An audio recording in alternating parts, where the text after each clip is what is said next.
In the previous video, we talked about a paradigm shift, shifting from purely psychological and cognitive thinking to psychophysiological thinking when we talk about boosting executives' performance. In this and subsequent videos, I will try to gradually unpack this big idea, provide illustrations, and provide hacks that you can take into your own life and implement it.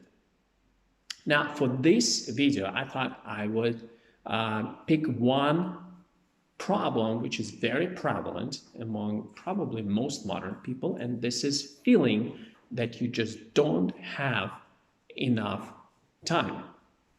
Now, they are widely known purely cognitive and psychological methods of time management, and they work great, but to a certain limit, as essentially all psychological methods have their limitations. So let's try to expand the model and look at the same problem of having insufficient time psychophysiologically. And I would like to start by asking you to recall the last time you were sitting at a meeting, probably at a long meeting, and try to recall what was going on.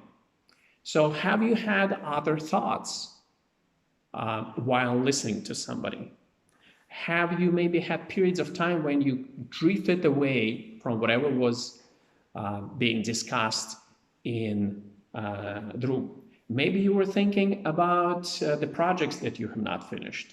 Maybe you were thinking about your kids' schools, your wife, husband, partners. Just try to recall what kind of thoughts you had. And maybe even while you're watching this video, maybe you also have a number of different thoughts. Now, you probably also, in corporate settings, you probably also had the experience of these long meetings that take a lot of time.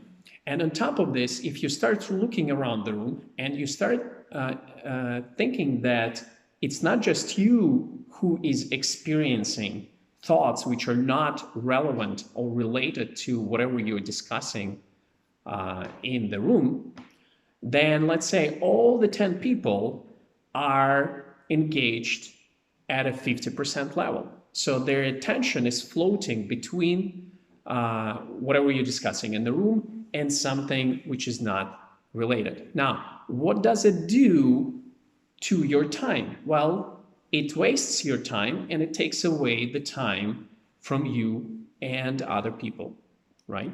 So we just realized that one reason, one cause for not having sufficient time might be our, on average, fairly low ability to focus. Now, we identified the problem of focus and attention. So naturally, we can just say, okay, guys, let's just all focus and be very attentive and fully engaged. Now, would this work? Well, I guarantee you that yes, it could work for a couple of minutes, but long term, no, it's not going to work. Why? Well, because the ability to focus, to be in full attention, to engage your working memory to your full potential, these are all physiological processes. Our brain is not a computer that you can send a command to and the computer will abide. No, on the contrary, our organism is a fairly complex psychophysiological social system. And that means that there are a number of physiological factors that actually impact your ability to focus and pay attention. For example, if you didn't get enough sleep before the meeting, research shows very clearly that you will have issues focusing and paying attention. But it's not just the sleep deprivation. It's even if you did have a full 8 hours of sleep, but your sleep quality was not sufficient, was not good enough, then your ability to focus and pay attention is going to be lower. Now, something similar applies actually to the food you have eaten. For example, everybody knows probably that if you're hungry, it is harder to concentrate and focus. But it's not just whether you have eaten or whether you're hungry or not hungry. It's also a matter of what kind of food you have eaten. For example, for many people, carbohydrates or sugary drinks can very quickly lead to drop in their productivity. And yet, to this day, what we see on corporate meetings, even on the board of advisors meetings, very important high-level meetings, there is oftentimes pizza. There is a lot of there are a lot of carbs. There is a lot of type of food, including coffee and sweets, that do not help us to focus, concentrate, and be super productive, right?